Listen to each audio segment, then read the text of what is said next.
Bon, on va commencer avec une bonne motivation. On va prendre une minute pour se rappeler quelle est notre motivation ici. En gros, c'est qu'on a compris qu'on a un problème, on a compris qu'il y a une solution et on a compris qu'il faut développer la sagesse pour qu'elle devienne solide, tellement solide qu'on puisse en avoir une réalisation directe. Et grâce à ça, on obtiendra ce qu'on appelle la libération. Et avec cette motivation, on peut penser à tous les autres êtres qui ont ce même problème que nous, la souffrance intrinsèque à notre nature humaine, à la nature humaine ou d'être vivant.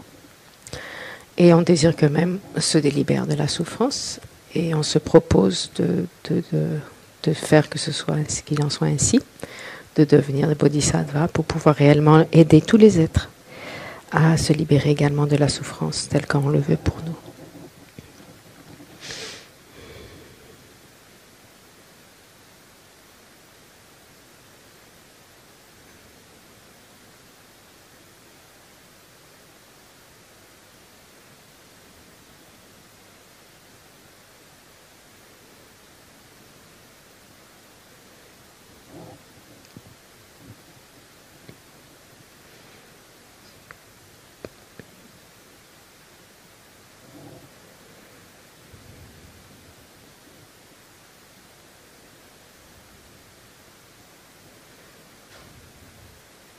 Et donc c'est avec compassion envers tous les êtres qu'on a pu mentionner ce matin, Donald Trump, Brigitte Macron, compassion pour tous les êtres.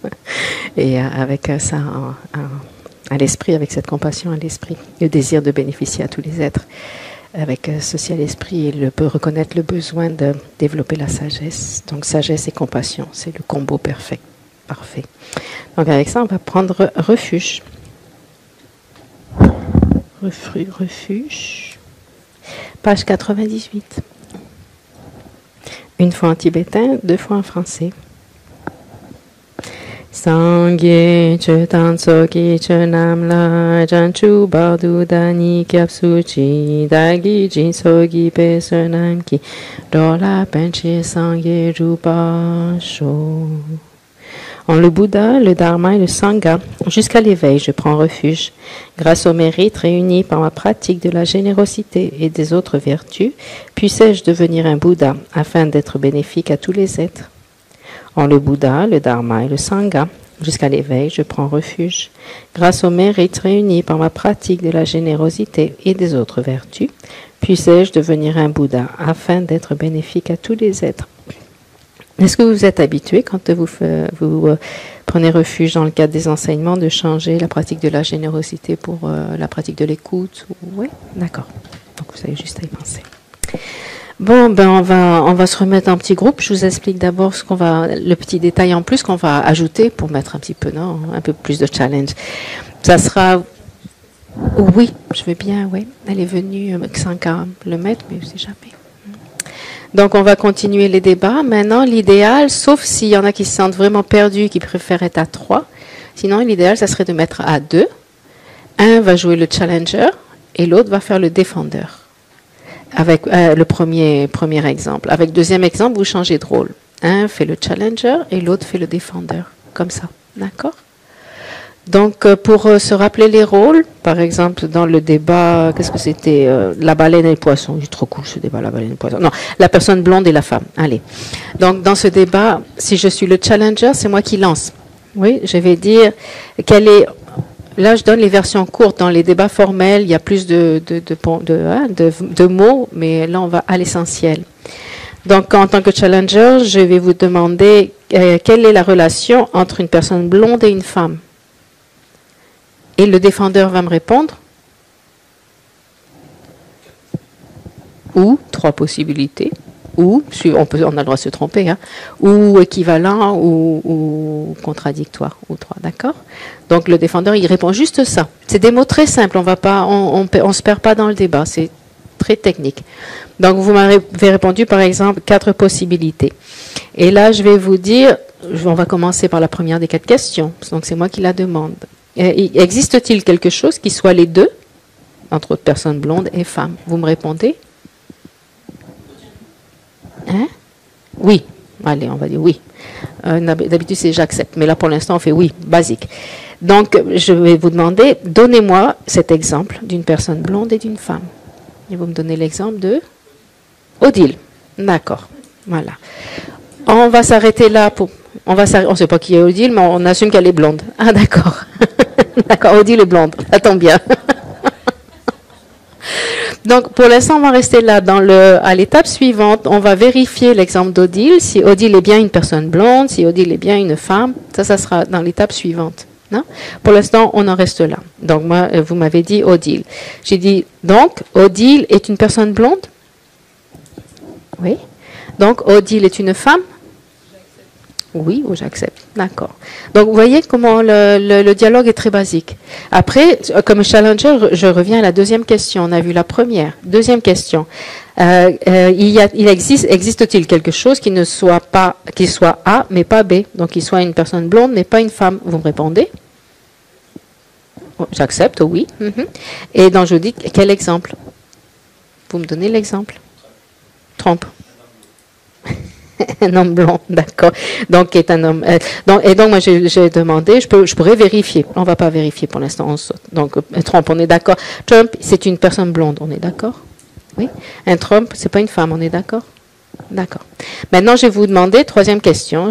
Pouvez-vous me donner un exemple de quelque chose qui est B, mais pas A? Donc, quelque chose qui est une femme, mais pas une personne blonde. Vous dites oui. Je vais vous donner l'exemple. Quel exemple? Et vous me répondez?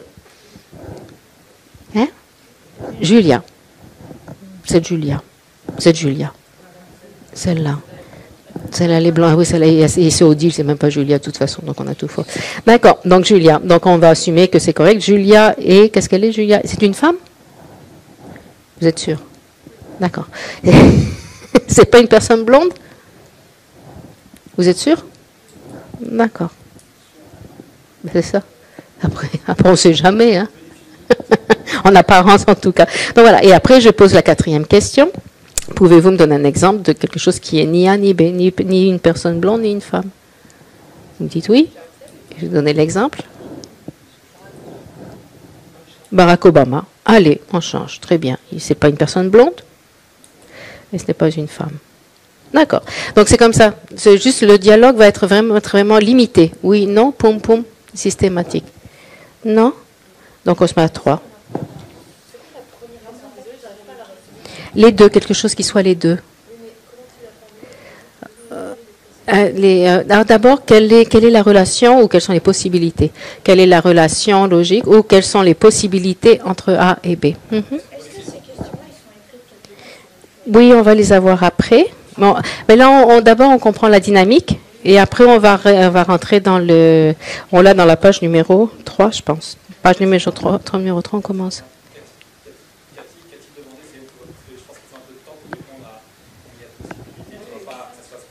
Oui.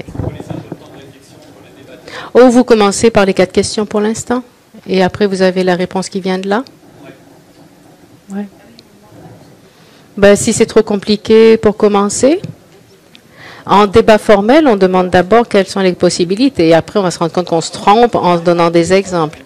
Ah ben non, on a le droit, justement, le but c'est de se tromper, c'est là qu'on va s'amuser. Ah oui. Mais c'est vrai que si vous vous sentez à l'aise, vous commencez par la formule standard. Quelle est la relation ou quelles sont les possibilités entre A et B.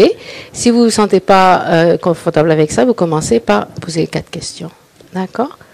Donc, on fait comme ce matin, sauf que là, ce qu'on rajoute, c'est qu'un prend le rôle du challenger, l'autre prend le rôle du défendant et qu'on limite les paroles juste pour se rappeler cette démarche. D'accord? Alors, 2 personnes, vous pouvez changer dans les groupes, hein, vous pouvez vous mélanger, c'est bien aussi, non? Allez, à 2.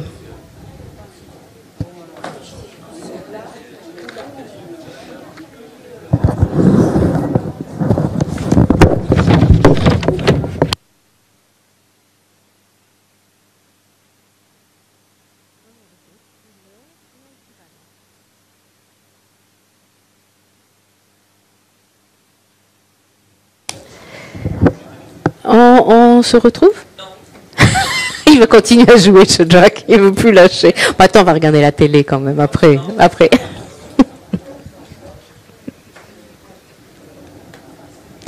Bon. Alors, on en était où? Ça vous va le coup de challenger et defender?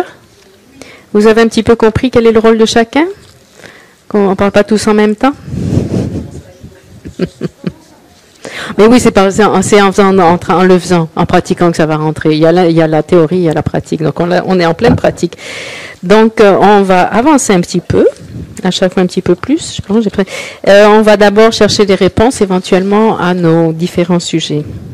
Donc, celui qu'on a laissé ouvert, la tasse et la couleur de la tasse. Qu'est-ce que vous en pensez?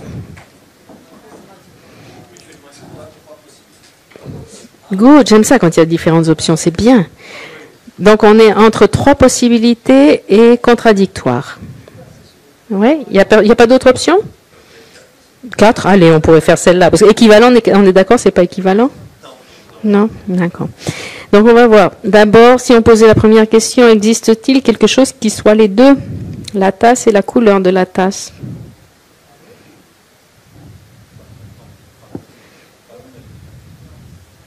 Ben voilà.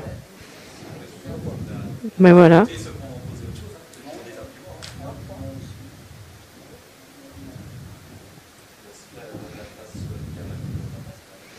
Mais non, la tasse, elle a une couleur, elle n'est pas sa couleur.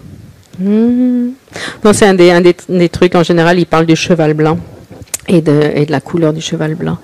Donc, une tasse, c'est un objet, c'est une forme visuelle. Sa couleur, c'est une caractéristique de la tasse. Donc, la tasse, on va dire, c'est l'objet de base et sa couleur, c'est une de ses caractéristiques. Donc, ils sont différents et il n'y a rien qui soit les deux. On peut dire une tasse blanche reste une tasse. La couleur blanche de la tasse reste une couleur, ce n'est pas la tasse en tant que telle. Ça, c'est juste un petit détail qu'on va rencontrer plus tard quand on va faire nos divisions des différents phénomènes, où on va se rendre compte, on va y rentrer tout à l'heure dans les définitions.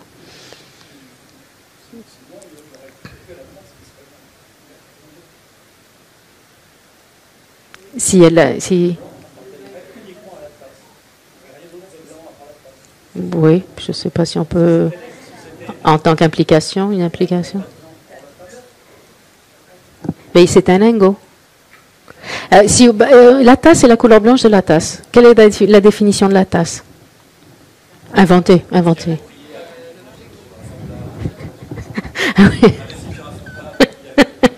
Oui, parce que je vous parle de la tasse parce qu'au Tibet, les deux exemples qu'ils utilisent toujours, c'est the pot, en anglais c'est traduit comme le pot, et le vase et la colonne. Pourquoi? Parce que dans les temples au Tibet, avant, quand ils faisaient leur débat, ils prenaient d'abord, on prend des objets visuels comme notre table, la télé, parce que c'est facile. Donc, qu'est-ce qu'ils avaient là? Ils avaient sur le trône, ils avaient les vases qui servent pour les initiations, pour les offrandes, les vases qui sont des vases à rituels. Donc, ils disaient, ça c'est la bumpa, on prend la bumpa comme exemple. Et après, il y a plein de piliers, plein de colonnes dans les temples. Donc, ils prenaient l'exemple de la colonne, donc la colonne et le pied et le vase, en gros, c'est ça. Et donc, il a fallu inventer une définition du vase. Donc ils disent c'est quelque chose, c'est vicieux comme définition, c'est quelque chose qui a un fond plat, qui est rond, qui a un pic et qui sert à soutenir du liquide. À chaque fois que tu demandes la définition du vase, il faut répondre toutes ces caractéristiques-là qui font que ça exclut tout autre que le vase supposément. Donc voilà.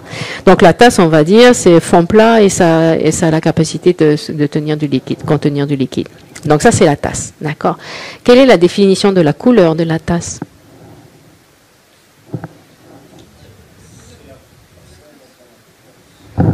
C'est ce qu'on va voir juste après les définitions. On va rentrer dans nos définitions. Où est-ce que vous l'avez? Vous l'avez dans les papiers suivants. Ah voilà. Le papier qui est tout seul. On a besoin de la définition de la couleur. Chapitre numéro 1, formes et couleurs. Chapitre numéro 1, formes et couleurs. Vous l'avez?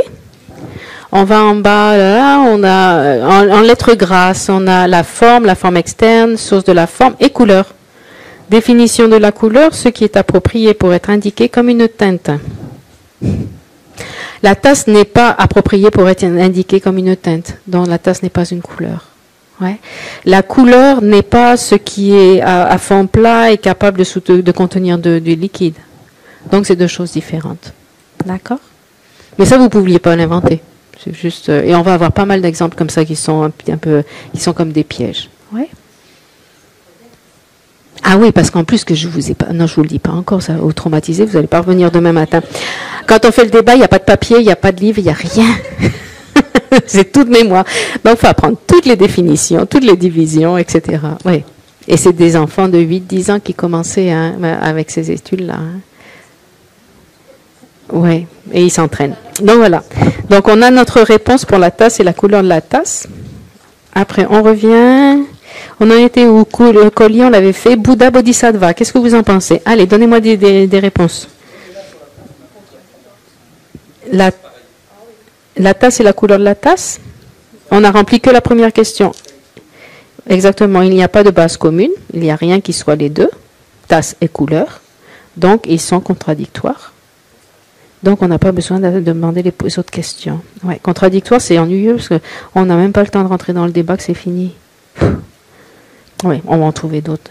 3, 4 possibilités. Bouddha Bodhisattva.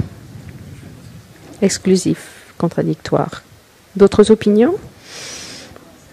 Non, il ne faut pas le croire. Hein. 3. Vous êtes 3. Quelqu'un a dit 4? Et équivalent? C'est pas équivalent, hein? Non, hein? D'accord. Donc, on va chercher... donnez-moi un exemple de ce qui est les deux Bouddha Bodhisattva. Un nom. Shakyamuni Bouddha. Yeah? Tara. Shakyamuni Bouddha. D'accord. Et y a-t-il quelque chose qui soit un Bouddha, mais pas un Bodhisattva? C'est là qu'est le dilemme. C'est là qu'on va avoir la grosse question. Est-ce qu'un Bouddha est un Bodhisattva ou non?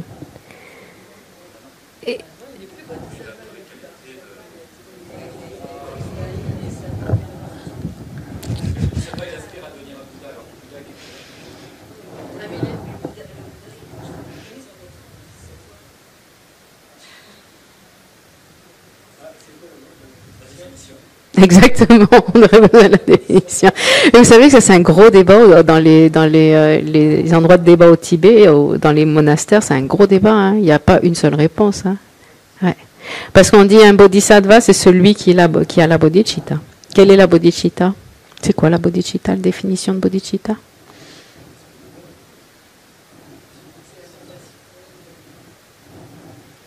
Ben alors Christian, qu'est-ce que tu leur as appris?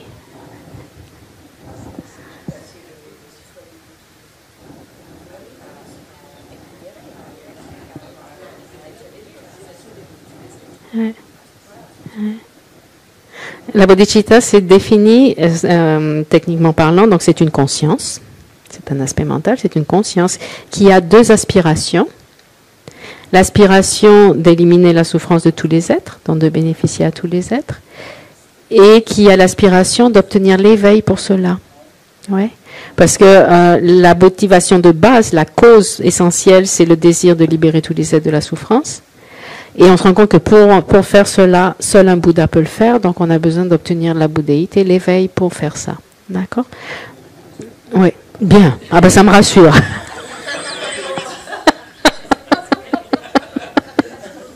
C'est bien que vous vous en rappeliez aussi, c'est bien aussi d'ailleurs. Donc voilà, c'est une conscience qui a ces deux aspirations. Maintenant, est-ce qu'un Bouddha a la bodhicitta? Est-ce qu'un Bouddha a cette conscience qui a les deux aspirations d'obtenir l'éveil pour le bien de tous les êtres?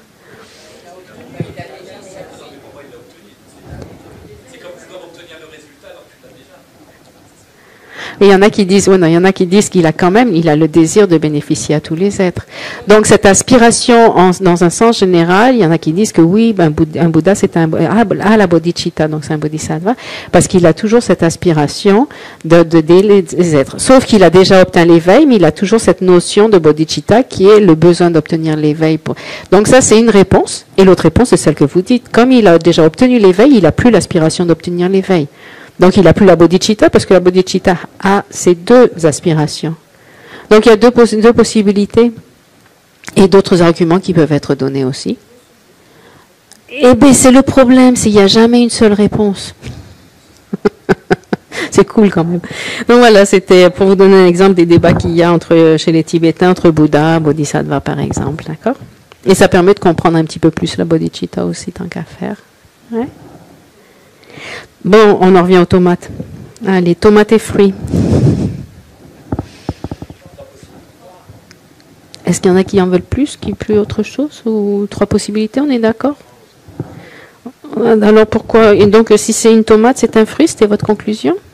Et pourquoi si c'est une tomate, c'est un fruit? Pourquoi? Oui, c'était l'implication. On avait,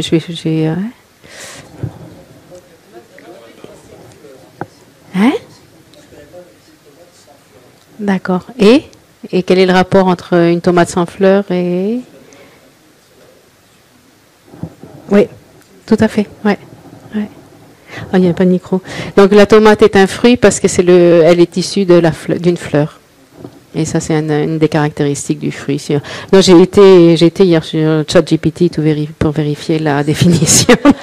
Pourquoi la tomate est un fruit? ChatGPT, c'est phénoménal. C'est un assistant pour tout. Il te répond à tout. Il est aimable en plus et il coûte pas cher.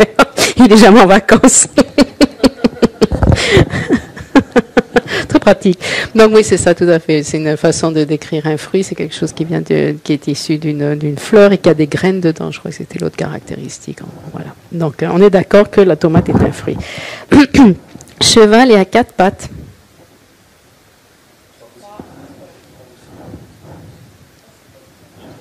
En général, si on ne va pas dans les exceptions d'un cheval handicapé avec trois pattes, on est d'accord. Donc en général, ça a 3 possibilités. On est tous d'accord? Facile, celui-là? Oui.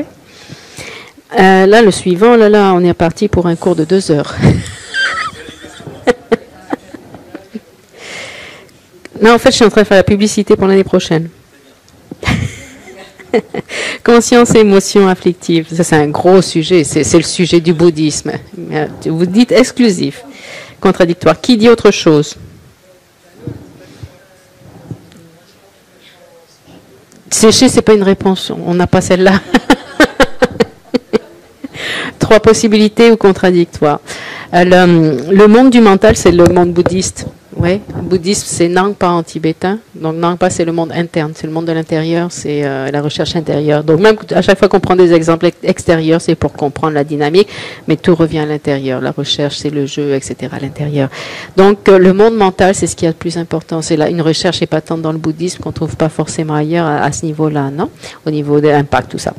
Donc le monde mental, c'est tous ces éléments mentaux, on appelle ça une conscience.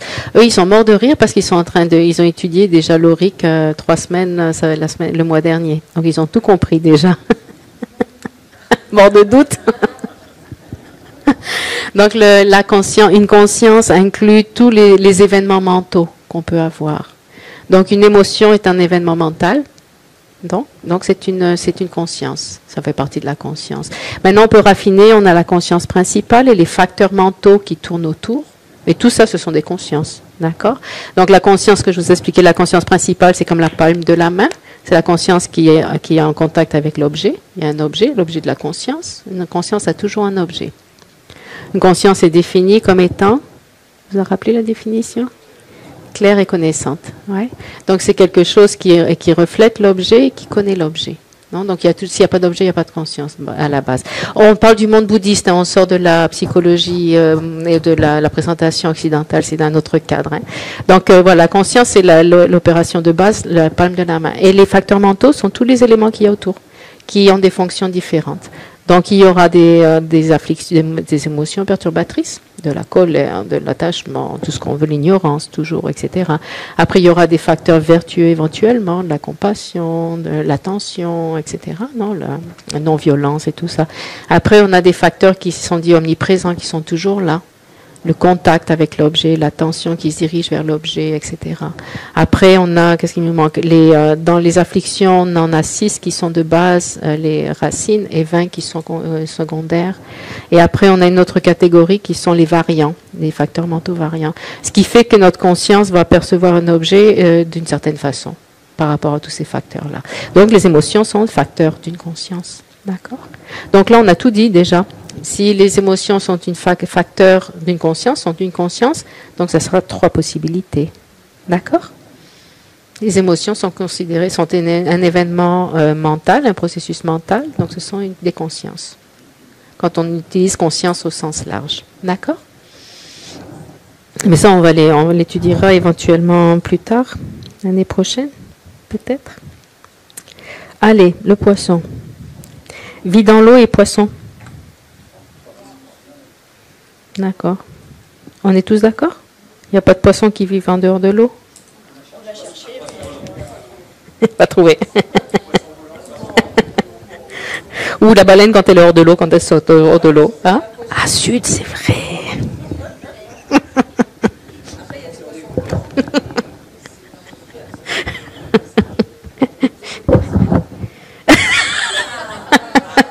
Bravo. Le poisson d'avril. Bien vu. Bouddhiste et tibétain.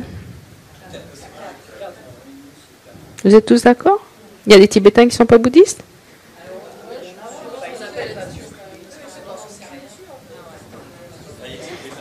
Exactement. Il y a des minorités musulmanes au Tibet. Éventuellement, oui, il n'y en avait pas beaucoup sûrement avant, ils n'avaient pas le choix, ou ils ne pouvaient pas l'exprimer en tout cas, oui. Oui, mais au moins la minorité musulmane est reconnue au Tibet, par exemple. Ouais. Donc c'est bon, 4 possibilités. Vous avez eu le temps de faire le cheval noir et impermanent? Non, c'est pas vrai. À l'arrache.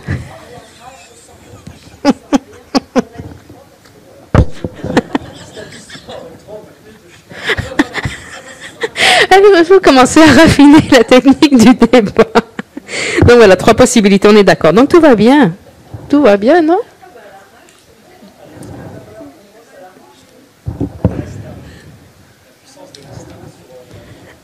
D'accord, donc on va continuer. Alors, on va bouger à la prochaine étape. Alors, on a, sur la page suivante de vos exercices, on a un exercice. Allô, il y a un téléphone qui sonne. On a un exercice sur ce qui est équivalent. Pour ça, il va falloir qu'on ait la définition de couleur, vous voyez? Donc, on va aller explorer un peu la couleur. On va aller sur chapitre 1, la couleur. La feuille volante toute seule, des deux côtés. Après, on verra les détails, les formes, les contours, sources sonores, etc. On les verra demain matin, tous ces détails-là. Donc, là, on rentre vraiment dans l'aspect théorique des définitions. On prend d'abord comme premier sujet les formes. Pourquoi? Parce que les formes sont quelque chose qu'on voit directement, qu'on perçoit directement. Forme, c'est pas seulement visuel, c'est aussi les odeurs, etc. Mais c'est tous ces objets d'essence. Tous les objets qui vont agir sur une conscience sensorielle. Donc, c'est le visuel, le sonore, les odeurs, les saveurs, et tout ce qui est tactile. C'est la façon, une fois de plus, c'est la façon dont le bouddhisme définit ou divise ces phénomènes-là. On rentre dans cette bulle-là, d'accord? Et d'ailleurs, toutes ces informations viennent de l'Inde. On n'a pas été créés au Tibet. Ça vient tous des textes indiens. Pour vous donner, on a le temps un petit peu, pour vous donner le contexte, dans les monastères tibétains, oui, on a 1 heure. Dans les monastères tibétains, ils étudient, donc les moines se font moines et pour devenir geshe dans le monde, Gelupa aussi, Sakya un peu et Kagyu à leur façon, Nima aussi. Ils vont étudier 5 textes de base pour connaître la philosophie bouddhiste telle qu'elle était présentée depuis le Bouddha jusqu'à nos jours. Ouais. Donc, ils vont commencer par ces sujets introductoires que l'on voit en ce moment, ce qu'on appelle les collected topics, les sujets, je sais pas, collection de sujets. Peut-être le sujet qu'on voit en ce moment, c'est le cas. Donc, ça, c'est une connaissance de base qui vient des textes du Pramana. Et donc, le premier texte qui est exploré, c'est Pramana, c'est la logique. Ça, c'est des textes qui ont été écrits par Dignaga, Dharmakirti, dans les années 700 peut-être. À peu près 500, 700. Donc ça, c'est les textes de base pour toutes nos études où on voit les définitions et tout ça, entre autres, ce texte-là. Et ensuite, une fois qu'ils ont défriché tout ça, qu'ils ont les définitions de base et les connaissances de base, comme on va les avoir petit à petit, ils vont rentrer dans les détails quand ils ont étudié les consciences, ils ont étudié les écoles philosophiques, ils ont étudié les voies, les 5 chemins. Vous avez peut-être entendu parler des 5 chemins. La voie de accumulation, préparation. Voilà, bien. Donc ça, on peut l'étudier pour plus tard si vous voulez. Donc ils ont, les moines, ils sont jeunes, ils ont cette vision d'ensemble, ils ont passé 3 ans à étudier ces sujets de base. Ils vont rentrer dans ce qu'on appelle Parchin, les paramitas, les perfections. C'est un texte à la base qui est de Maitreya, qui s'appelle de Abhisamaya Lamkara, les claires réalisations. Et ils vont passer 5 ans ou 6 ans dessus. C'est le texte qu'on est en train d'étudier à Nalanda, sur lequel je traduis en ce moment pour le master programme. Et ça montre ce texte-là, et toutes les études qui sont autour de ce texte-là, composées par Maitreya, commentaire d'Asanga, etc. C'est tout ce que vous avez dans le Lamrim. Lamrim, vous connaissez. Ouais. Tout ce qui est dans le Lamrim, sauf le sujet, le point de vue final de la vacuité, tout ça est dans ce texte-là. Donc c'est là que dans le premier chapitre, on a vu définition, division de bodhicitta, des 2 vérités, des 4 vérités, des 3 joyeux. Maintenant, on est en train de faire les concentrations, les 8 niveaux de concentration et les règnes de la forme, non-forme, etc. Tout ça, on l'a étalé, poum. Donc pendant 5-6 ans, ils vont étudier tout ça, tout ce qui est l'Amrim en détail. Ils ont les sources des sutras du Bouddha et de là tous les différents textes qui en parlent. Après, ils vont passer sur le Madhyamika, étude du Madhyamika. Donc, quand ils font ces 5 ans, 6 ans sur le Parchin, ils prennent la vue du Madhyamika Svatantrika, d'une école particulière. Donc, quand ils vont débattre, ils prennent le rôle d'un Madhyamika Svatantrika. Alors que nous, on sait que les meilleurs, c'est quand même les Prasangika, on est bien d'accord. À ce moment-là, hop, il faut rétrocéder et prendre le rôle d'un Svatantrika. Donc, dans le débat, c'est un jeu de rôle. De rôle. On prend le rôle du Svatantrika et on va défendre cette position. Et donc, c'est une technique mentale qui nous permet aussi de lâcher prise avec nos propres convictions parce qu'on doit jouer d'autres rôles aussi. Et pendant 5-6 ans, on va se mettre dans la peau d'un Svatantrika. Donc, on va raisonner comme un Svatantrika. Et leur façon de démontrer l'évolution des chemins et des 10 bhumis, des 10 terres, est différente des Prasangika. Donc, on va apprendre cette base-là. On passe Madhyamika pendant au moins 2 ans, ou plus, je ne sais pas, dans le monastère. Là, c'est Prasangika. Chandrakirti, la Matsankapa, etc. Là, on étudie la vacuité, tous les débats possibles et imaginaux. C'est là que la sagesse se fortifie énormément par les débats. Et à ce moment-là, on prend le rôle d'un Prasangika, plus d'un Svatantrika. D'accord? Donc, tout ce qu'on a appris de la perspective Svatantrika, on doit le casser pour avoir une autre perspective. C'est génial. Et à chaque fois, on casse et on change de perspective comme ça. Après, ils redescendent sur le Abhidharma Kosha, le monde des phénomènes, qui parle du monde Meru et tout ça. Mais c'est dans Vasubandhu qu'on va trouver les 5 agrégats, les facteurs mentaux et tout ça, ça vient de là aussi. Après, ils étudient le Vinaya, qui est toutes les règles monastiques. Là, il n'y a pas de débat, ils s'ennuient parce qu'il n'y a plus de débat à la fin. Ils sont privés de leur jeu de rôle et tout ça. Donc voilà, c'est comme ça. Et à la fin, ils vont passer leur grade de geshe après avoir étudié, mémorisé tous les textes et étudier ça dans un débat. Et le débat, là, qu'on fait 1 heure par jour, on aura peut-être fait 1 heure aujourd'hui d'exercice entre nous. Eux, ils font 3, 4 à 5 heures par jour de débat. Donc, vous imaginez. On voit les geshe, quand les geshe enseignent, là, au master programme avec Geshe Gelsen, auquel je traduis, là, du tibétain en ce moment, c'est impressionnant, il a réponse à tout. Il n'a même pas le temps de réfléchir. Nous, on réfléchit, la tomate et le fruit, c'est combien de possibilités? Lui-même pas. Et question, boum, boum, et il enchaîne, il donne les raisons, il donne ta. Et la logique suivante, etc. Ils sont impressionnants parce que les débats, ça les marque. Donc, ça reste dans l'esprit. Donc, c'est comme ça que ça fonctionne. Et c'est de cet environnement-là qu'on sort nos informations et on l'utilise à notre façon ici. D'accord? Donc les définitions des couleurs et tout ça, ça vient ou des sutras ou des textes de Pramana de Dharmakirti à la base. Donc c'est pas des définitions qui ont été inventées comme ça en cours de route par les Tibétains ou par les premiers occidentaux qui ont commencé à débattre. On se maintient sur la tradition tibétaine pour ces définitions. Donc là, on commence par le monde des formes. Les formes, c'est tout ce qui est objet d'expérience facile à comprendre avant de se lancer dans la vacuité, par exemple. Hein. Donc, une forme est quelque chose qui est approprié pour être indiqué comme une forme. Ça dit rien. On est d'accord. Mais comme c'est un objet qu'on perçoit directement, on n'a pas besoin d'élaborer sur cet objet. En gros, c'est ça. Donc, ils ont trouvé une formulation. On l'a raccourci, on va dire approprié pour être une forme. Boum.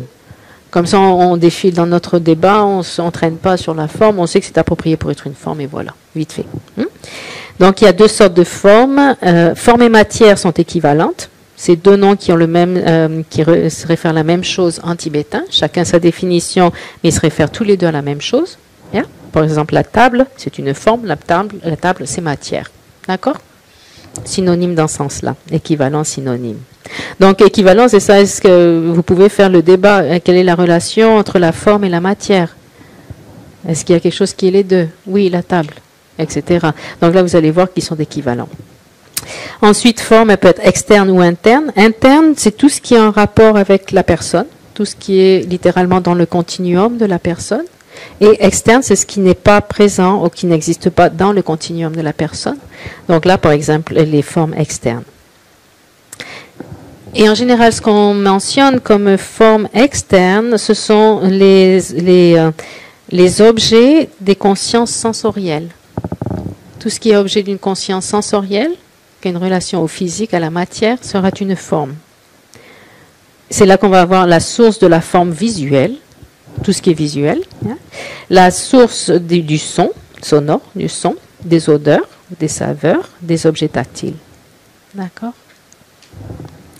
Donc, on commence par la source de la forme, et dans la forme visuelle, forme ici, c'est visuel. Donc, quand on va débattre, quand on parle de forme, on se réfère à la plus grande catégorie, la première catégorie qui est la forme. Et quand on parle de la forme visuelle, c'est l'objet qui est perçu par les yeux, par la conscience visuelle, d'accord? Donc, il faudra qu'on précise forme visuelle dans ce cas-là. Quand on parle de la source, c'est d'une forme visuelle, un objet appréhendé par une conscience visuelle. Les définitions ne sont pas compliquées parce que c'est assez concret comme ce qu'on est en train d'analyser là.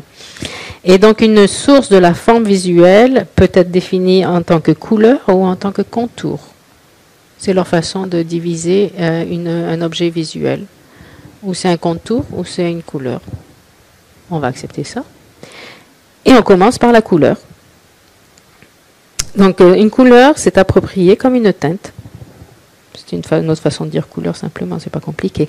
Après, il y a les couleurs, on divise la couleur, donc on a vu la définition de la couleur, on va l'utiliser dans nos débats là, maintenant. La couleur est divisée en deux, la catégorie couleur est divisée en deux, couleur principale ou primaire, mais principale c'est mieux, et couleur secondaire. D'accord ? La couleur primaire ou principale parce que primaire dans notre logique, le blanc n'est pas inclus. Bon, si on appelle couleur principale, ça sera mieux dans ce sens-là. C'est approprié pour être indiqué comme une teinte principale ou primaire. C'est pas compliqué. C'est la même logique, non? Donc, ça s'est divisé en 4. Bleu, jaune, blanc et rouge. Maintenant, si vous voulez rentrer dans l'aspect technique, le blanc, vous allez en débattre tant que vous voulez. Est-ce que c'est une couleur ou c'est pas une couleur? C'est un prisme de toutes les couleurs ou pas, etc., etc. Donc là, vous pouvez argumenter. Dans les règles de notre jeu, on va accepter que le blanc est une couleur primaire. D'accord? Donc, on aura le bleu, le jaune, le blanc et le rouge. Il y a des raisons pour ça. Vous pouvez élaborer si vous voulez un petit peu là-dessus. Et ensuite, couleur secondaire. Devinez la définition d'une couleur secondaire. Ah ben voilà. Et donc, c'est divisé en 8. Maintenant, il y a des divisions qui sont exhaustives, on dit ça en français aussi, oui, dans le sens où elles incluent tout, et d'autres qui n'incluent pas forcément tout. C'est le cas pour cette division en 8. C'est plutôt des exemples de couleurs secondaires, ça n'inclut pas toutes les couleurs secondaires. On a la couleur, c'est mal formulé, c'est moi qui ai fait ces papiers, donc je peux les critiquer. C'est mal formulé, on ne parle pas d'un nuage ici, pourquoi? Parce que le nuage... Ah bah oui, c'est pas une couleur, on est bien d'accord. Donc la couleur du nuage. Ils nous disent même pas si le nuage il est blanc, vert ou noir, même pas. Donc c'est la couleur du nuage. D'accord. Après la couleur de la clarté ou de l'illumination, la lumière, la couleur de la fumée, la couleur de l'obscurité, de la poussière, de l'ombre, de la brume et de la lumière solaire. Bon, en plus, oui, relativement, oui, ça peut être, oui. Mais souvent c'est des trucs qu'on perçoit plus au niveau visuel, par exemple. Ouais. Mais oui, mais on va voir qu'il n'y a pas de la délimitation entre un objet. Est-ce qu'une tasse est un objet visuel ou est un objet tactile?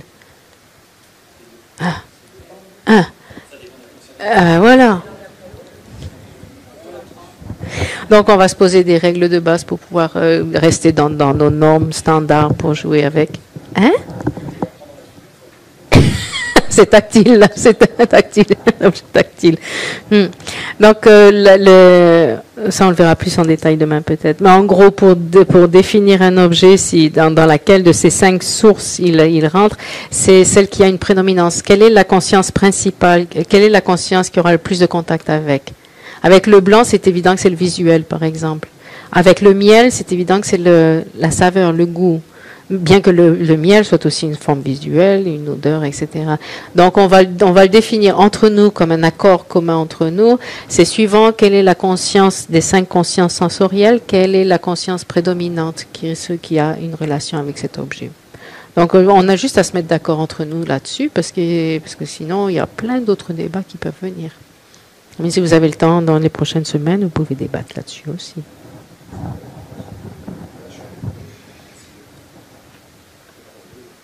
Oui, la poussière, non, de quoi? Nuages, la fumée, on va imaginer qu'elles ont des couleurs différentes, des teintes différentes, on va imaginer. Je pense que ces noms-là viennent donc du Pramana, des textes de Pramana et peut-être même des sutras. Donc ça se réfère à un contexte particulier qu'il y avait à ce moment-là sûrement. Non, là, on est hors contexte. Possible aussi, vous pouvez l'interpréter comme ça, c'est possible. Ouais. Donc c'est tout à fait relatif. Là, c'est juste qu'on établit certaines règles du jeu pour pouvoir jouer entre nous. En gros, c'est juste ça. Mais les couleurs secondaires, vous pouvez donner plein d'exemples qui sont plus concrets. Le vert, le rose, le violet, etc. Qui nous parlent beaucoup plus à nous et qui sont plus dans nos corps, d'accord? Donc quand on parlera d'exemples de couleurs secondaires, vous pouvez mentionner ces autres exemples éventuellement. Par contre, pour eux, les couleurs principales ou primaires, c'est bien de s'en tenir à ces 4-là. Donc, garder le blanc à l'intérieur, c'est bien. Pour pouvoir avancer dans nos débats, pour ne pas être bloqué là-dessus. D'accord? Donc, maintenant qu'on a eu notre panorama sur la couleur et les divisions de la couleur, on va faire le débat numéro 1 qu'on a dans nos feuilles, là. On a les 4 feuilles de débat, exercice. On a fait le premier exercice.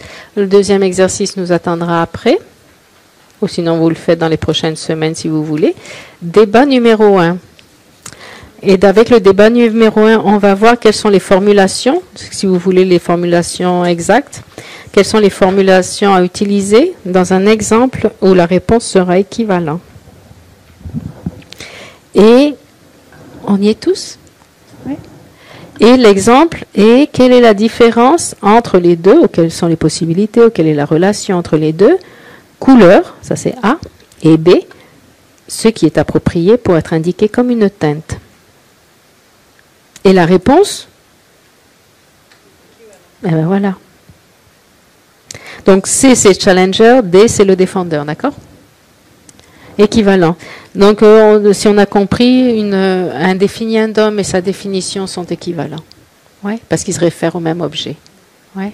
La tasse, est-ce qui est plat et capable de soutenir, de maintenir, de contenir de l'eau, c'est la même chose. On parle du même objet. Ouais. Qui a le nom tasse, on appelle ça un définiendum.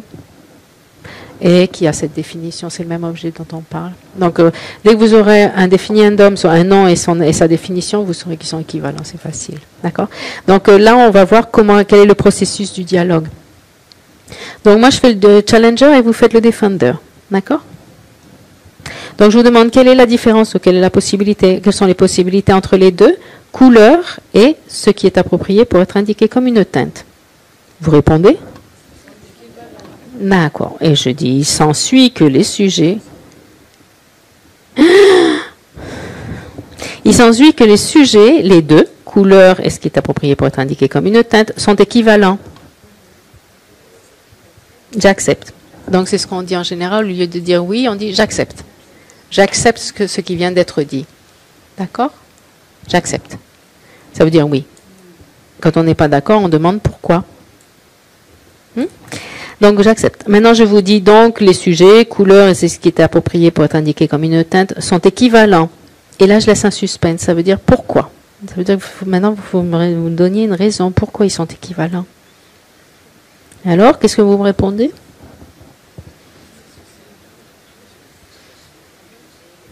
Et c'est écrit.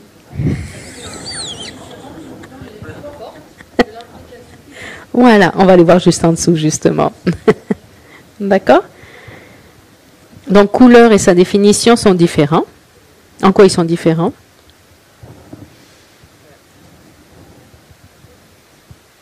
Ouais.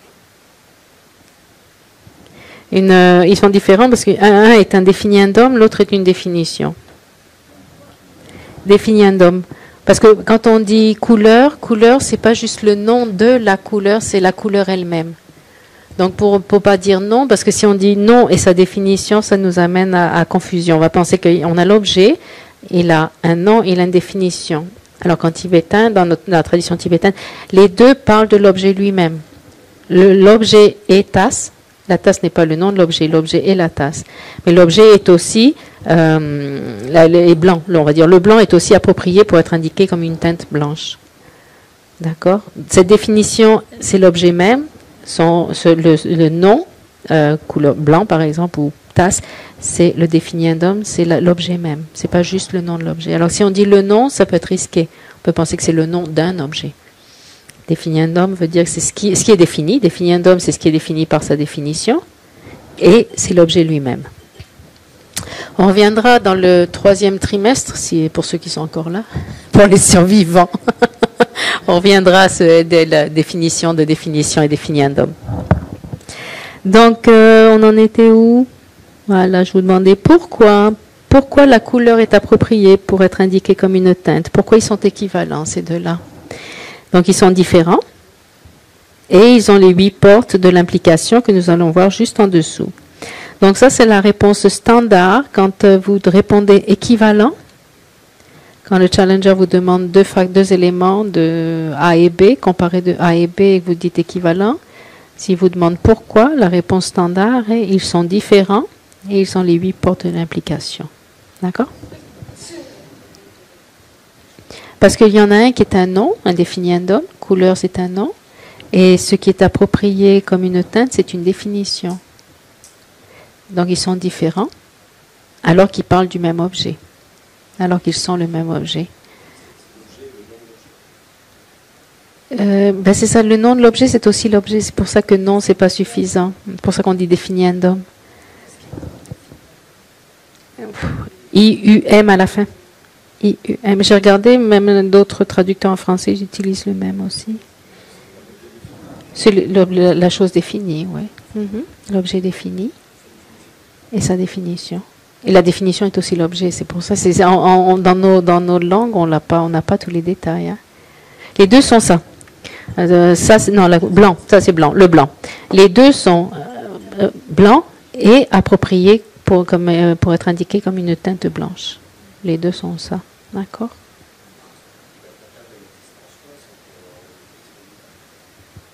Non, en tibétain, quand on donne la définition de la table, c'est la table elle-même. La table est ce qui est plat avec 4 pieds, ou 3 des fois, et qui soutient mon coude. Voilà, c'est ça. Ça, c'est ce qui est plat avec 4 pieds qui soutient mon coude. Et ça, c'est une table. Donc, c'est la même chose.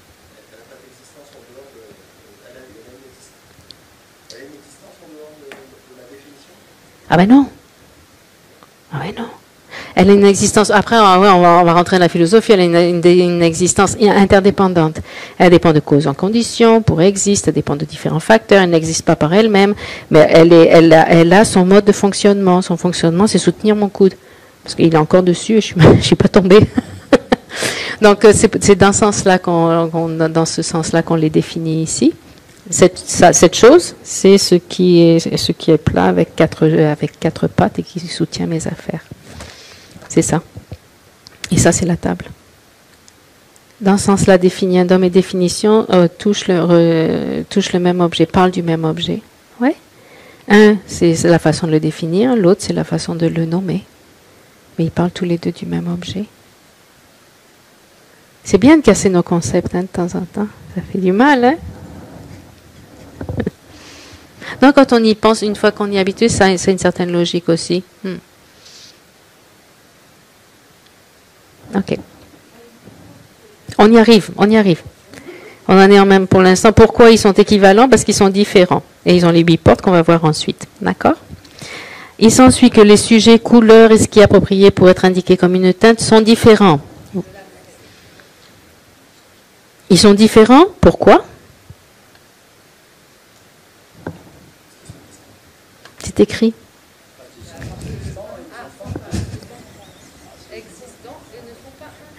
C'est la définition de différent. Ce qui est différent, c'est ils sont existants, ils ne sont pas un. Parce que Couleur, c'est indéfiniendum, et définition, c'est une, et approprié pour être indiqué comme une teinte, c'est une définition. D'accord? Donc, ils ne sont pas un parce qu'ils ont des termes différents. Alors qu'ils parlent du même objet. Objet, on est d'accord. Donc, si quelqu'un, à chaque fois qu'il y a dans le débat, quelqu'un vous demande pourquoi sont-ils différents, la réponse standard, parce qu'ils existent, ils ne sont pas un, ils sont distincts, basique.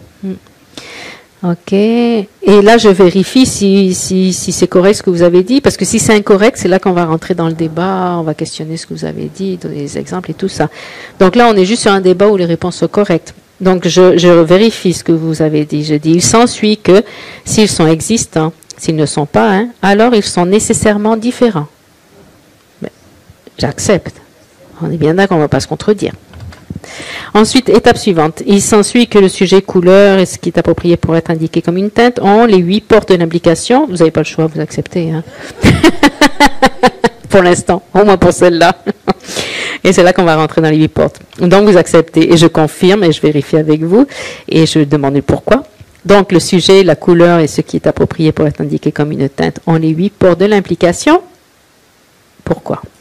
Et voici les 8 portes de l'implication.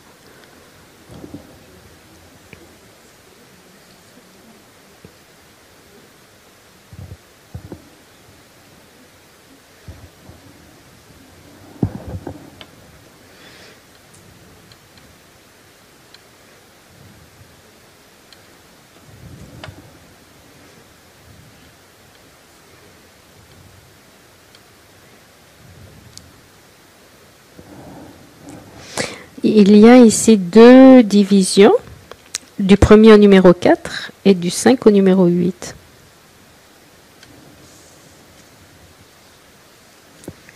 Les 4 premières portes, c'est en termes de yin. Yin en tibétain, c'est identité, être.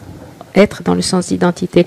Les Tibétains, dans le tibétain, il y a 2 mots pour être, yin et ye, qui dénotent 2 aspects différents de l'être. Donc, l'être comme une identité, c'est la première. Donc, les 4 premières vont jouer sur la relation d'identité entre la couleur et appropriée comme une teinte. D'accord? Donc, la première de ces 4, les 2 premières sont positives, affirmatives. On va vérifier tout ce qui est A est nécessairement B en termes d'identité. D'accord? Tout ce qui est B est nécessairement A. Oui, donc ça c'est 1 et 2. Donc tout ce qui est une couleur est nécessairement approprié comme une teinte. Tout ce qui est approprié comme une teinte est nécessairement une couleur, puisque ça parle du même objet, d'accord? Et ensuite, on va dans la négation. Tout ce qui n'est, alors on ne dit pas n'est pas nécessairement, mais n'est nécessairement pas. C'est une négation complète. Non pas partielle, mais complète. Tout ce qui n'est nécessairement pas approprié pour être une teinte, n'est nécessairement pas approprié pour être une couleur. Ah, il me manque une partie ici, je l'ai sauté. Non. Tout ce qui n'est pas une couleur n'est nécessairement pas approprié pour être indiqué comme une teinte. Et tout ce qui n'est pas approprié pour être indiqué comme une teinte n'est nécessairement pas une couleur. Donc dans ces 4, le premier c'était tout ce qui est A est nécessairement B. Le deuxième, tout ce qui est B est nécessairement A. Le troisième, tout ce qui n'est pas A est nécessairement pas B. Pas B et nécessairement pas A. On a les 4 premières portes ici. Dis-moi.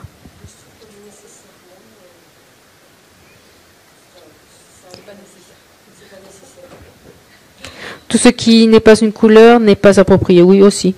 Oui. C'est parce qu'on joue avec les implications. Kyab en tibétain, on joue avec les implications. Et ça, c'est quelque chose qui va revenir souvent, les implications. Mais c'est vrai que dans la formule standard, on pourrait faire sauter le nécessairement. C'est vrai. Oui.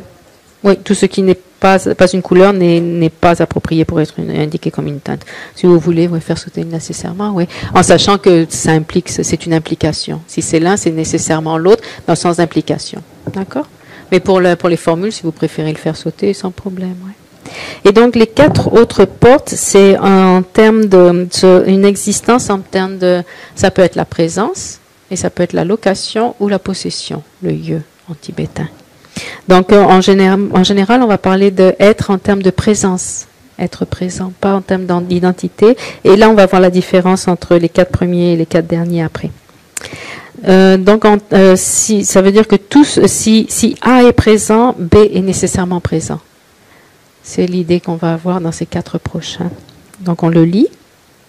Si une couleur existe, dans le sens d'être présente, exister dans ce sens-là, alors ce qui est approprié pour être indiqué comme une teinte existe nécessairement. Oui. Si la couleur existe, ce qui est approprié pour être indiqué comme une teinte existe. Ouais. Et la même chose, à l'inverse, si ce qui est approprié pour être indiqué comme une teinte existe, alors une couleur existe. D'accord? Pas compliqué. Et après, on a les deux négatifs. Oui. Si une couleur n'existe pas, alors ce qui est approprié pour être indiqué comme une teinte n'existe nécessairement pas. Oui. Donc, c'est la logique de ces 4 portes. Maintenant, je vais vous montrer comment c'est important d'avoir les 8 portes, 4 et 4. Parce que, par exemple, on pourrait, bon là, on parle de la couleur et d'approprié pour être une teinte, facile. On pourrait parler de la fumée et du feu.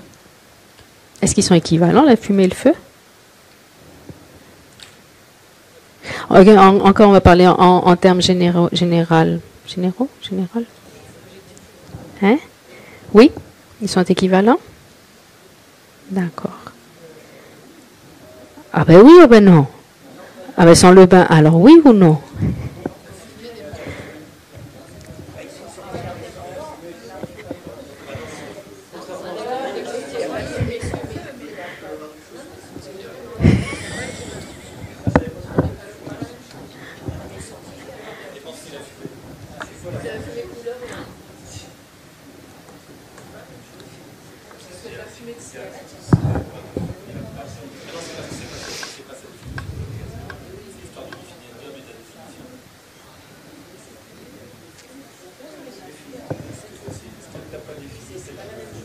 Ok, si on faisait les 8 portes, c'est exactement ça, en plus c'est tout à fait ça. Si on fait les 8 portes de l'implication, si on fait les 4 dernières en termes d'existence, si le feu existe, la fumée existe-t-elle? Dans le sens de, s'il y a du feu, y a-t-il de la fumée? En général, oui. S'il y a de la fumée, y a-t-il du feu? En général, oui. Sauf si on rentre dans les détails, d'autres productions de fumée, la buée, tout ça, tout ce qu'on veut. En général, oui. Donc, en termes d'existence, en termes de présence, oui, on peut dire oui, ces 4 portes correspondent. Mais les premières ne correspondent pas. Tout ce qui est fumée est-il nécessairement feu? Non. Parce que, comme vous dites, ils ont 2 définitions différentes, c'est 2 objets différents. Donc, vous voyez, comme les 8 portes, faire les deux types de relations, c'est essentiel pour avoir des équivalents. Pas seulement existence en termes de présence, par exemple, mais aussi en termes d'identité. Être l'un, c'est être l'autre. Oui? Ah, c'est foutu. Ah, c'est foutu. Il va falloir chercher 3, 4 possibilités, éventuellement contradictoires. Ok, donc voilà, on a les 8 portes. Et donc là, on établit que la couleur est appropriée pour être indiquée comme une teinte, correspond avec les 8 portes de l'implication. On est bien d'accord? Oui? Parce que si on n'est pas d'accord, là, on va passer 1 heure dessus. Donc autant être d'accord. Donc je vais vous dire après tout ça. Tout ça, c'est vous qui me l'avez dit. Hein. Toutes les 8 portes, c'est le défendeur qui le lit, d'accord? Et moi, je réponds, il s'ensuit que si les 8 portes sont établies, alors couleur est appropriée pour être indiquée comme une teinte, ont nécessairement les 8 approches. Ah pardon, c'est l'autotraducteur, les 8 portes de la pénétration, comment on a dit, implication. Pardon. Ouais, là j'ai pas révisé le correcteur Google, ça doit être la faute de Google. Les 8 portes de l'implication.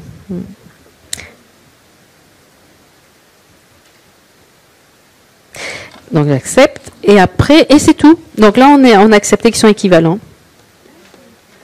Non, mais je me suis trompée dans la dernière phase. Il s'ensuit que si les 8 portes sont établies, couleur 1, sont nécessairement équivalents, pardon.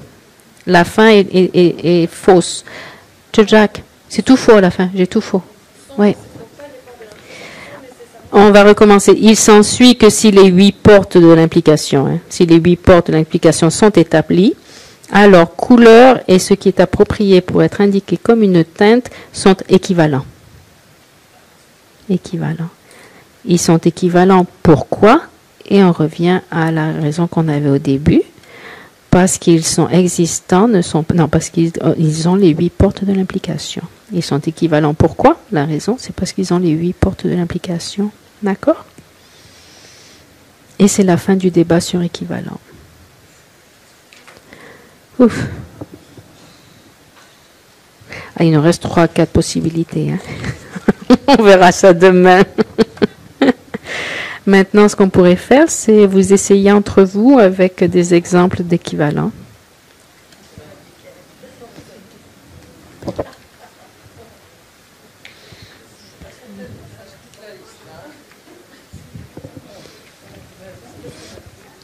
Juste débat numéro 1, équivalent.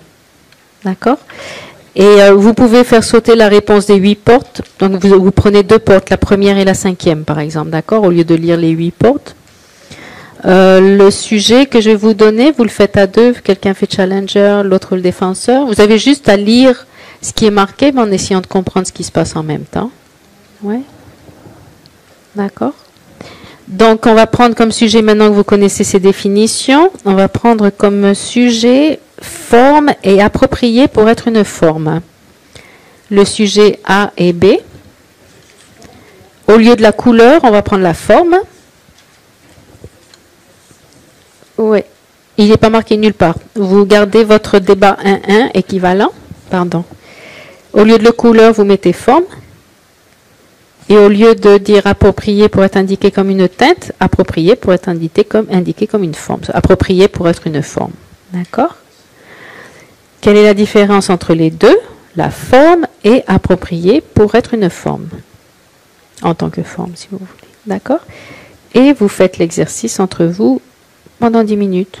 Quelqu'un fait challenger, l'autre fait le défenseur. Et vous lisez, vous perdez pas, vous lisez. Mais vous l'adaptez à forme et approprié comme une forme.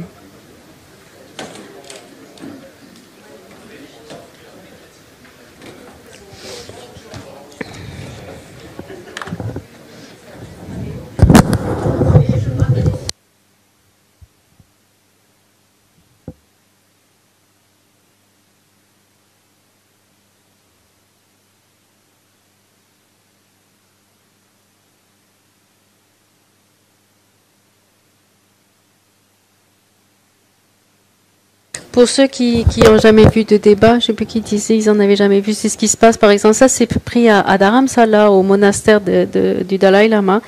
Désolé, c'est juste un short, après on va voir rien. Donc, il y a le style, il y a celui qui est debout qui fait clap-clap, c'est le challenger, et celui qui est assis, où ils sont 2 ou 3, qui répond. D'accord? Oui, qui fait clap-clap, et l'autre, il répond en bas. Et voilà ce que ça donne en gros vite fait.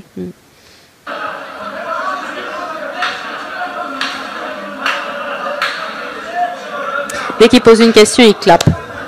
Et l'autre doit répondre, celui qui est assis.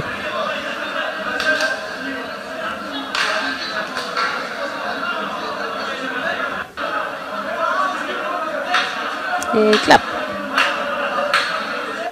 Voilà, donc ils font 4 ou 5 heures dans ce genre-là. Et surtout le soir, ça les réchauffe. Ils clapent, ils bougent, donc ils n'ont pas froid, même au Tibet, avant quand il faisait froid. Et surtout, oui, celui qui était debout, donc ils ont intérêt de changer à l'occasion, quoi. Et tout le monde a envie d'être de challenger à un moment donné pour se réchauffer. Et 4 ou 5 heures. Et souvent, ils sont tous ensemble, donc ça crie là-dedans, en plus. Donc imaginez la concentration. Depuis tout petit, ils sont entraînés à avoir de la concentration, malgré le bruit, malgré tout ça. C'est impressionnant. Donc c'est ce qui se passe en vrai. Mais nous, on ne va pas faire ça en vrai, on va faire ça en faux. Donc, même ce que me disait mon lama quand j'étais à Tesamling, quand on faisait des débats, il disait on n'a pas besoin. En Inde, c'est pas sûr qu'ils faisaient ces gestes-là pour débattre. Mais il y avait probablement un geste comme ça. Donc, si ça vous plaît, quand vous posez la question, vous pouvez faire un clac pour remarquer la question. D'accord? Clac, hop, et voilà. Ça stimule un petit peu. Oui, on va le voir maintenant.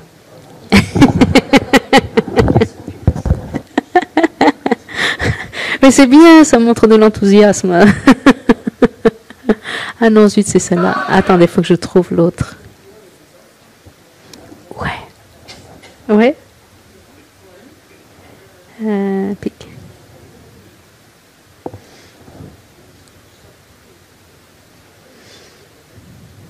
Hop, on va mettre celle-là. Donc maintenant, ce que je vais vous montrer, Ça, on en aura besoin tout à l'heure, démonstration de Geshe-Losel.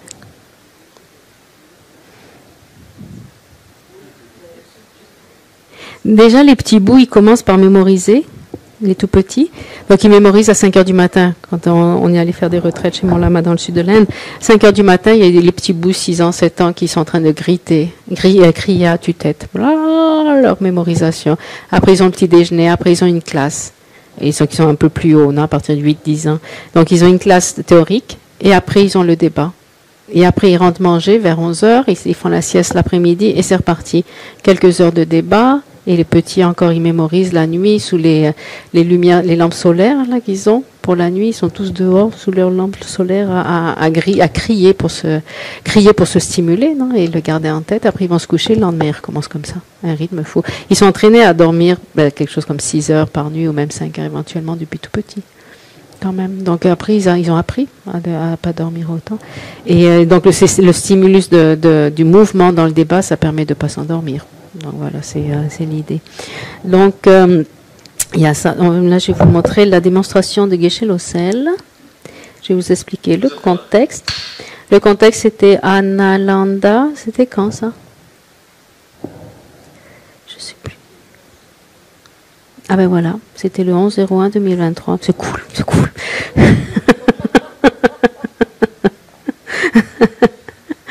Ah ben 38 minutes 38 à peu près, ouais. Donc c'est Geshe-Losel, il est un lama résident, un Geshe résident de Nalanda, anglais d'origine. Ça a été un des premiers Geshe. Il a fait ses études à Dharamsala. Et ici, il fait une démonstration de toutes les formules du débat. Il explique le sens. Maintenant, je vais voir le son, si j'arrive à le contrôler, parce que je vais vous le faire en français en même temps. Lui, il explique en anglais. Il y avait eu un court débat à Nalanda à un moment donné. Donc voilà. Le son, il est là, on ne va pas le mettre trop fort. Et on y va. So the defender remains seated. So the C and D in the script, C is challenger, D. Donc le défendeur, c'est la nonne qui est là, qui reste assise, il dit. Le challenger est debout, la nonne reste assise. Il y a un script comme celui qu'on a là. Ils vont passer ce script-là, comme la formule qu'on a ici. And you can see it is a sort of a physical performance. It's not just exchange of words. And if you've ever seen Tibetan debate live, it can get very excitable. Donc il dit c'est un élément qui est aussi visuel. La démarche physique, c'est pas juste des sons, c'est aussi du visuel. Et ils disent, si vous avez vu des débats à Dharamsala par exemple, ça devient, on les voit qui s'excitent au bout d'un moment, ils commencent à crier tout ça, ça chauffe, ça chauffe sérieusement. Ils se poussent les uns les autres et ils s'amusent comme des fous.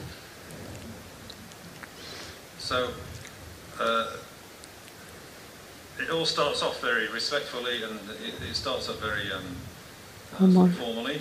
Donc ça commence d'une façon la plus formelle, avec une démonstration de respect. On commence à ce niveau-là, puis après ils vont se pousser les uns les autres et s'engueuler, quoi. And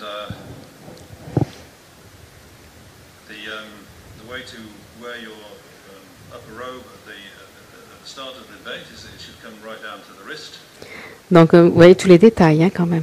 Le châle, il dit, il faut que ça s'arrête exactement là, à ce niveau-là. Pas un respect, un signe de respect.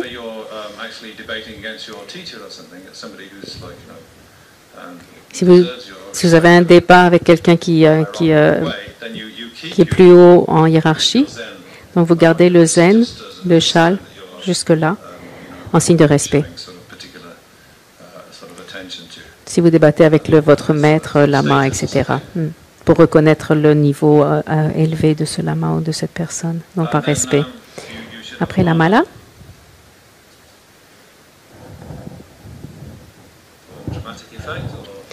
pour un effet plus dramatique, plus exagéré.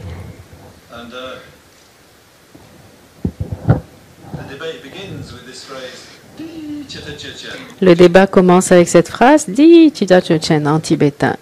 ainsi que l'a dit Manjushri, ou de la façon dont a débatté Manjushri. On verra les détails après, j'ai le script quelque part. It's not written out anywhere, but D is the Di, C syllable of Manjushri, of course. oui. Di, c'est la syllabe de Manjushri. Manjushri, c'est la sagesse. Hein? Donc on commence à faire une référence à Manjushri. D in just the way that Manjushri debated, something like that. Di de la façon dont Manjushri a débatté. Ce serait le sens de ça. Donc c'est la formule standard pour commencer le début, juste tout au début de la séance. À chaque débat, vous ne recommencez pas juste au début. Mais nous, on ne va pas le faire. So that's a very formal, proper way to begin, and it's usually high-pitched. Donc c'est sur un ton haut. Di, di, non, di. Donc ça commence avec l'excitation. So that should be accompanied by, the gestures. Les gestes qui vont avec. The hand gestures are the La main gauche. hand and palm facing upwards, Vers le haut, la palme vers le haut, right palme hand vers le haut. palm facing downwards. Et la droite. You sort of crack your hands together like that. Et on va clapper les deux mains ensemble. At the same time, stamp your foot. Et le pied en même temps. Le pied gauche est levé et il va tous en même temps. So you're all going to do this. I don't know about the online people. You'll have to do it in front of a mirror or something. Donc il disait tous ceux qui sont là, ils vont devoir le faire, et ceux qui sont en ligne, peut-être vous le ferez en face de votre miroir pour vérifier le geste. When you're in your breakout groups. But people here will have to move the furniture a bit, at least. Donc vous bougez les tables, tout ça, pour être plus confortable. These tables are very heavy. It's obviously a bit tedious to keep moving the furniture around.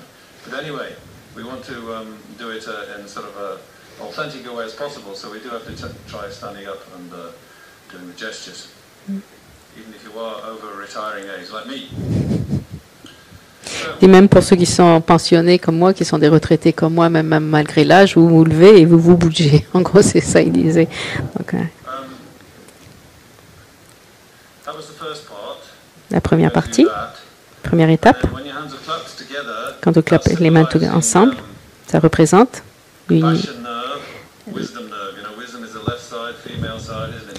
la sagesse à gauche, le nerf de la sagesse à gauche, le côté féminin, et le côté masculin à droite, compassion et compassion et bodhicitta. Donc en clapant, c'est l'union des deux, l'union de la sagesse et de la compassion. One side, compassion is the male side, right side, sun side or something. Boom. Crack your hands together, and Clap. then you turn your Et vous tournez, hands over like that, tournez les mains dans l'autre sens, and then you push down with that hand, poussez avec la main gauche et remontez la main là. and pulling the marble up your arm. So that symbolism of that is, they say, Le sens, once you brought your hands together and brought wisdom and compassion together, the follow-through is that is pushing down the head of the delusions, isn't it? donc le point, c'est quand on rassemble, quand on joint les deux, la sagesse et la compassion, l'union des deux, ça permet d'aplatir, d'enfoncer les afflictions mentales. Oui. Donc clap, on enfonce les afflictions mentales. Vous le ferez si ça vous tente, hein. Même assis, vous pouvez le faire si ça vous amuse. Hein. Pushing down the head of the delusions, Donc on suppresse, eliminating the delusions, on les élimine. drawing people up out of the lower realms. Et avec la mala qui monte, c'est monter, amener les êtres vivants vers les règnes supérieurs. Donc, poum, poum. Out of their ignorance to Hors de a l'ignorance, spiritual state.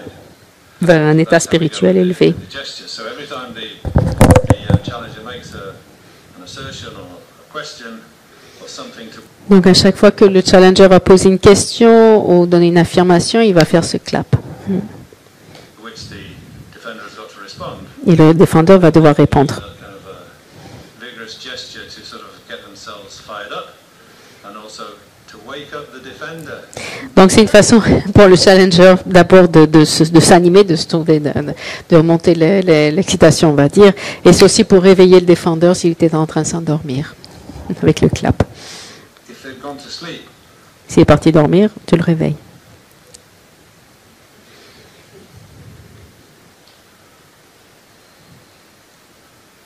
so it's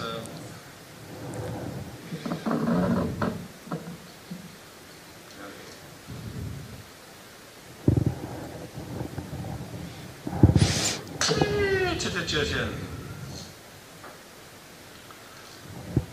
follows it is not, because you cannot posit the definition of color. Donc il dit, ce n'est pas le cas, ça c'est les formules les plus longues qu'on va couper, parce qu'on n'a pas forcément besoin, on essaie de simplifier. Il dit, il s'ensuit que ce n'est pas le cas parce que tu ne peux pas donner la définition de couleur. C'était le premier, non on n'a pas vu ça. Définition de couleur, il demande de donner la définition de couleur. Donc il commence d'une façon négative, en provoquant, il dit, genre t'es pas capable de donner la définition de couleur. En gros c'est ça. Et ce n'est pas le cas parce que tu n'es pas capable de donner la définition de couleur. Et le défendeur répond, le défendeur a que 4 réponses possibles. Suivant le contexte 2, et s'il y a un syllogisme ou une conséquence, il a 4 réponses possibles. Dans notre contexte, il a 2 réponses possibles. J'accepte, sauf quand on lui demande un exemple, etc. J'accepte, ça veut dire oui. Et au lieu de dire non, quand on n'est pas d'accord, c'est pourquoi. Et là, comme il y avait un syllogisme complet, hein, elle a dit la raison n'est pas établie. Il dit, il s'ensuit que ce n'est pas le cas parce que tu n'es pas capable de donner une réponse. La raison n'est pas établie. On va continuer. Les syllogismes, on les verra le week-end prochain. Donc la raison n'est pas établie, ça veut dire que tu as tout faux. Tu as tout faux dans ce que tu dis. Tu n'as pas de raison. Tu n'as pas de raison correcte pour dire ça. Et donc lui, il reprend, le challenger reprend en disant, il s'ensuit que tu peux donner la définition de couleur. Donc l'autre va dire, oui, ben, tu vas me la donner. Donc il y a toutes ces formules. Donc on va sauter toutes ces formules pour aller au but parce qu'on est déjà pas mal mélangé dans notre dialogue de base. Elle a donné la définition de couleur appropriée pour être appropriée comme une teinte. Et lui il continue. Donc là il vérifie la définition que tu m'as donnée. C'est la définition de couleur, c'est ce qu'il est en train de vérifier là. Pour vérifier si c'est correct. Donc, il a dit ce qui est approprié pour être, ce qui est approprié comme une teinte, est-ce la définition de couleur, et elle va dire j'accepte. Et après il va aller à l'étape suivante. Ah non.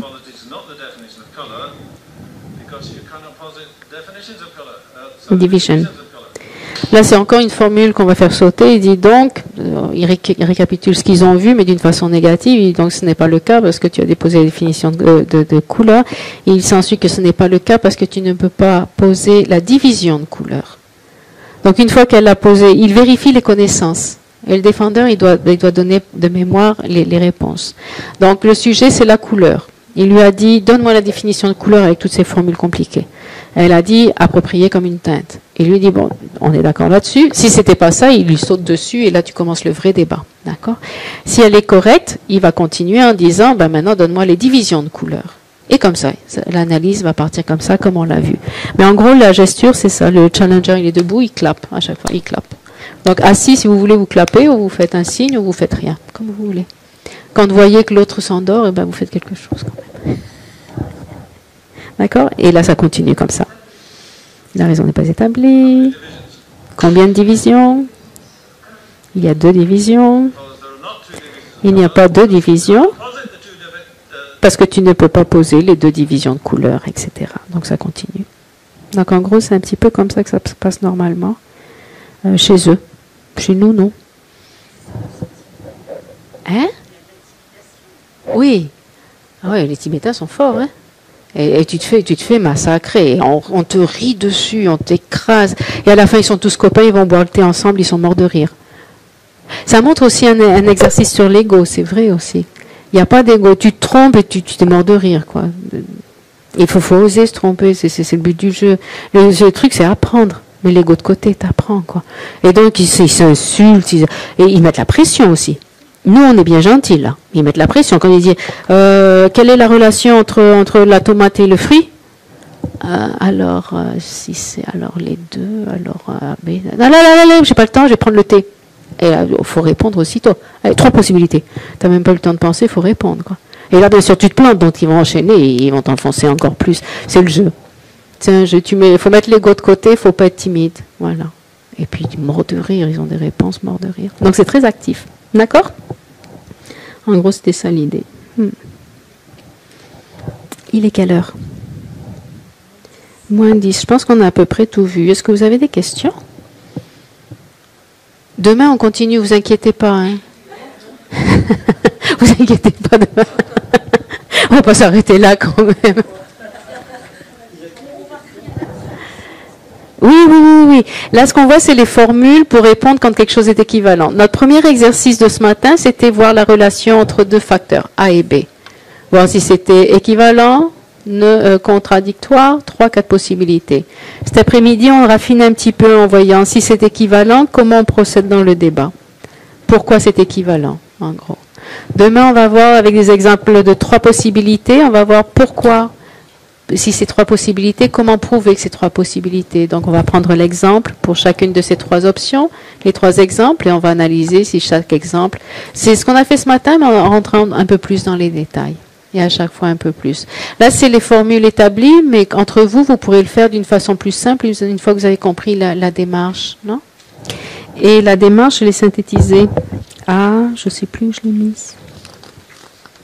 Je pense que c'est avec les ronds. Derrière les cercles.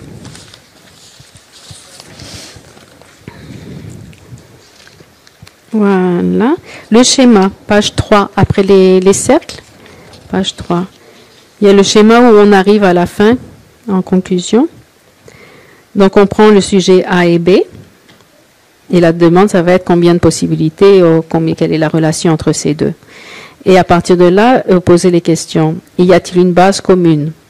Sinon, c'est contradictoire, on est d'accord. Ça, on l'a vu, d'accord? Si oui, il y a une base commune, pose un exemple d'une base commune. Donc, tu vas donner, si par exemple, cette couleur est appropriée comme une couleur, tu vas donner un exemple. Bleu, d'accord? Un exemple bleu. Maintenant, est-ce que bleu a une couleur? Est-ce que bleu est une couleur? Oui. Pourquoi? Et là, on va répondre. En général, on peut répondre avec la définition, par exemple. Parce que c'est approprié comme une teinte bleue. Voilà. Parce qu'on en est au sujet de base. Après, une fois que ça va se compliquer. Mais là, c'est déjà pour attraper la structure. Ensuite, donc, on a notre couleur bleue. Et est-ce que bleu est... B, c'était approprié comme une teinte. Est-ce que bleu est approprié comme une teinte? J'accepte. Pourquoi? Parce que c'est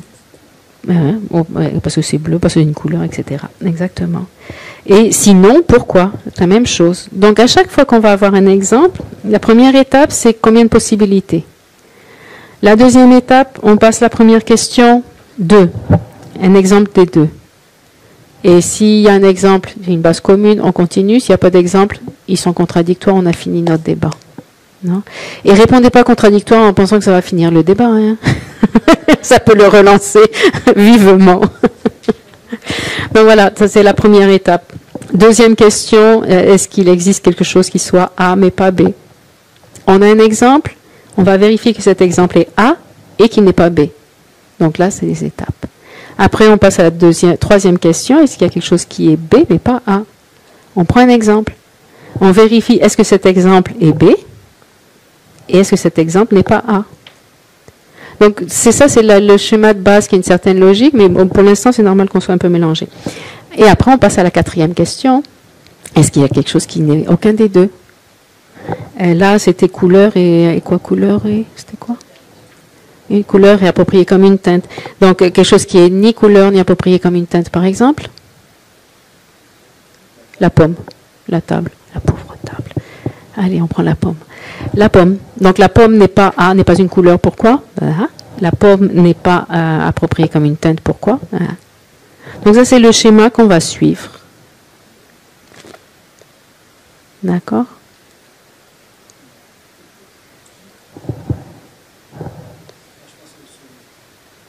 C'est quoi le problème du saumon? Ah mais non, c'est pas une teinte, le saumon. Ah oui, non, tu parles duquel? Définis ton saumon. Tout à fait, ouais. C'est pareil, l'orange, le saumon, l'orange, ouais. Dans ce cas-là, c'est ça, en tant que challenger, vous demandez défini saumon, défini orange. Et là, la définition, ça sera ou une teinte saumon ou une teinte orange, ou le poisson. Le poisson, voilà, de l'Atlantique.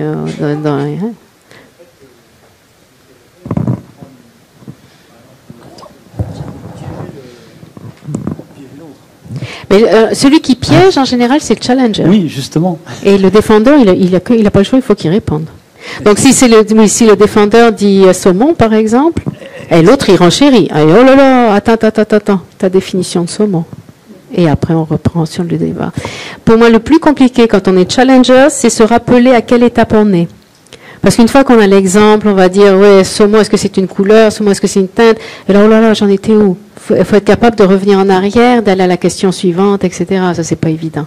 Donc, le challenger, il doit se rappeler d'où, parce que des fois, ça part. On parle, oh là, dans des vrilles, vous avez vu dans les débats occasionnellement, ça part. Et le challenger est supposé se rappeler les étapes et revenir à ça. Ça, c'est le point le plus difficile pour le challenger. Lui, il est plus relax en termes de définition et autres. Il est, à la limite, s'il ne les sait pas, il peut prétendre les connaître. Il n'a pas besoin de les déverser. Le défendeur, lui, il a tout mémorisé. Lui, il doit connaître les définitions, les divisions, les exemples et avoir clair à l'esprit. Et en plus, il ne peut pas répondre n'importe quoi. Il est limité par la structure. Donc, c'est plus compliqué d'être défendeur. Une fois qu'on a compris le schéma, on peut être un challenger facilement. Et Defender, c'est plus difficile. Donc ça sera le schéma qu'on va voir constamment sur ces 4 options. On va voir ce schéma-là constamment. Hein. Et là, quand on rentre dans les détails, c'est un peu plus compliqué. C'est pour ça que c'est plus de verbosité, on va dire. Donc voilà. Demain, on continue 3-4 possibilités. Et demain, on continue aussi les formes. Définition des autres formes. Tout ce qui n'est pas couleur. Le contour, les sons et tout ça. Définition, division. Et une fois qu'on a toutes ces définitions et divisions, vous imaginez le nombre de débats qu'on peut faire? Quelle est la relation entre un son articulé et l'air? Quelle est la relation entre la forme et une saveur acide?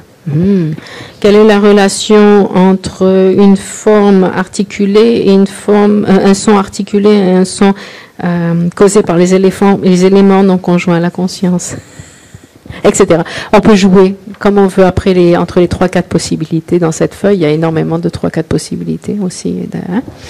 Donc après, vous pourrez vous éclater pendant les prochaines semaines.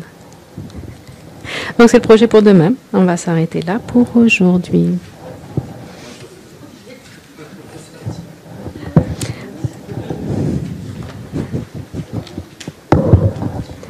On va faire les dédicaces.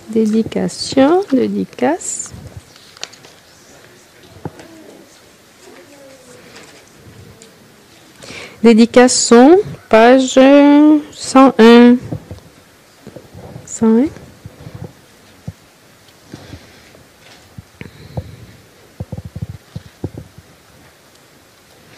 Donc on va dédier ces efforts que l'on a mis pour essayer de comprendre ces techniques de débat. On se rappelle quel est le but, quel est le panorama dans lequel on utilise les débats, quel est le but final.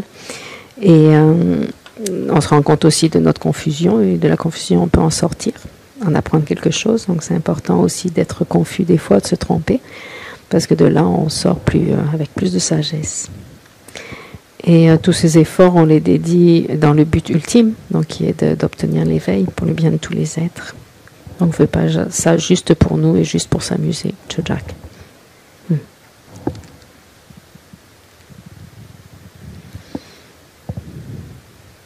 Donc que notre sagesse puisse croître pour bénéficier, pour obtenir l'état suprême, l'état mental suprême de l'éveil et pouvoir bénéficier à tous les autres d'une façon incommensurable.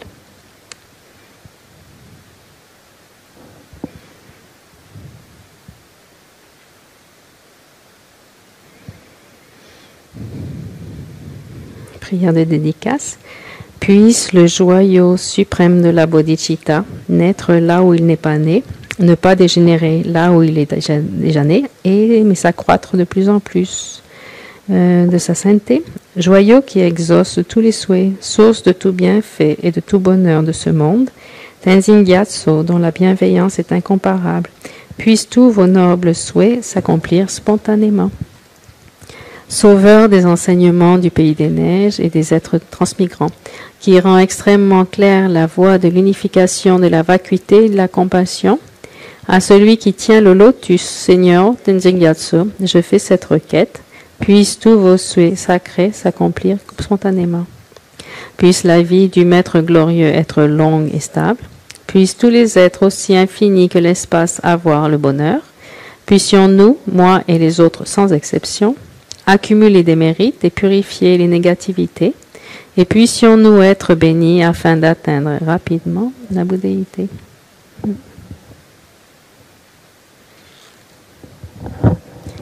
Et à demain matin, 10 heures.